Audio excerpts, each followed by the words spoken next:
This is what I did, is I took out some of the cushion here and a little bit back here. This is a little bit more than the other one, but this is where I took the cushion out, and it gave me literally about this much more headroom. If you trade out for another set of seats, that would be something you can do, and or you can keep it. You may not need the issue like I do. Let's see here. Let's move this forward. You see the roll bar. I've got it basically integrated down here, and then you've got, these are already in place. Oh, how about that?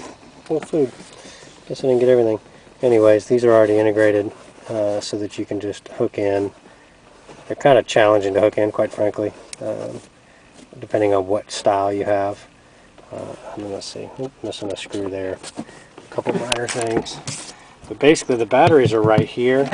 You've got, this is full use. A lot of people will put the batteries in here. I put a 6-volt battery in between on this side and a 6-volt battery on the other side, and ran them, you know, got the ground on this side to the other side, and then a cutoff that's going down in the bin on the other side. So you just reach down and turn it off or on. Let's see here. You can see what I did with this, because again, I'm driving on the street, so this is important for me. This causes a little bit of, this probably can be trimmed. On this side it's not a problem, on the other side it makes the belt hang up a little bit. I just haven't trimmed it up. If you take this bar out, all you'd have to do is cut right there, and then just put a new piece in right there. I trimmed it up really close. The bar is almost, I mean, these are trimmed almost pure flat with the bar. There's not a lot. The bar is really up there and tucked in very nicely. Let's see if you can see what I did with the speakers, and of course some of my wires, but just cleaning them up. I just prefer a nice clean setup, and then all that you can't even see when that piece is in. It's completely transparent to you. I just like a nice clean install. I wanted to minimize the amount of space it used, and it sounds really nice. Alright. So those are the big ticket items. Oh, apparently my wife left my hat for me. So what things will I be doing? Tires, up to you. That's your call completely. I talked about what I do here in the engine bay, or I'm going to do regardless. The tires and AC really are the one that's kind of your call. I'd recommend, I'd really look at driving this car in all honesty. Okay, continuing on, I could spend all day just listing all the things that I've done to the car. You know, it's got new bearings, new sealed wheel bearings in the front, you got the upgraded brakes, all of the bushings have been replaced, you got new front sway bar, that aftermarket basically speedway type bar. It's got, I mean, the list of custom things done to this is just off the top, because I did everything right the way I want to do it. Now, one note for you as I get in here, down under here, see that button? This is the button. Instead of having to press the clutch in, that basically I wired it up through here where you push that, which means you have to make sure it's in neutral when you start it. So it's in neutral.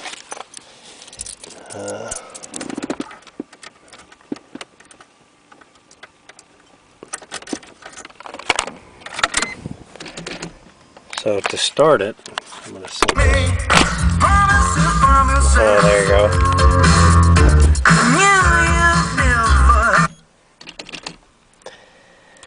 Alright, let's set this down here. This is a cold start. It hadn't been started yet, so push the button in.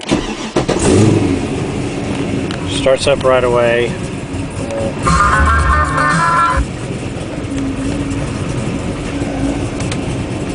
It's running a little bit lean initially at idle, and there it's coming in. As it kind of warms up, it'll come back down.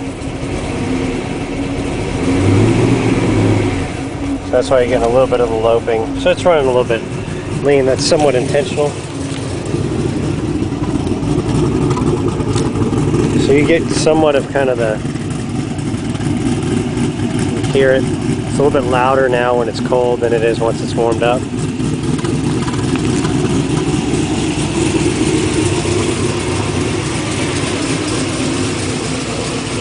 And overall, it's a pretty quiet car. I mean, it's not S2000 quiet, but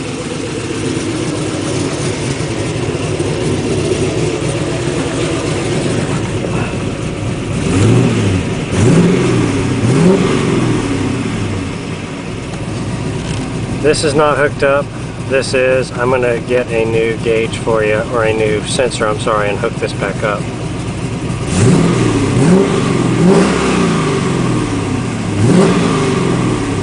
It actually is pretty quiet when it's driving along normally. 137,000 miles on the chassis, about 8,000 or 9,000 miles on the swap. You know, you get the brake light there because I got the parking brake on.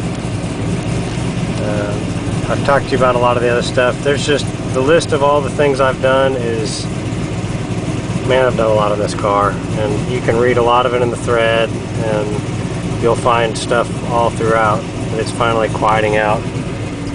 Idle in there. 14.55 on this one is the stoic. Oh, a little bit lean as I pull it up.